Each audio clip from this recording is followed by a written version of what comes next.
అందుకు గౌతముడు, పార్వతీ, ఉత్తమ వ్రతం ఒకటున్నది, అది కేదారేశ్వర వ్రతము. నీవా వ్రతమును ఆచరించి మనోభీష్ట సిద్ధిని పొందవలసిందని అన్నాడు గౌతముడు.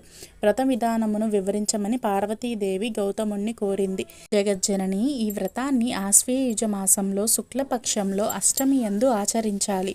ఆ రోజున శుచిగా స్నానాదులు ఆచరించి నిర్మలమైన మనస్సుతో మంగళకరముగా ఏక విసింత దారములతో చేతికి తోరణముగా ధరించి షోడశోపచారాలతో విధులతో పూజను నిర్వహించి ఆ రోజున ఉపవాసం ఉండవలెను. ఆ మన్నాడు విప్రవాలకు భోజనం పెట్టి ఆ తరువాత ఆహారమును తీసుకోవలను.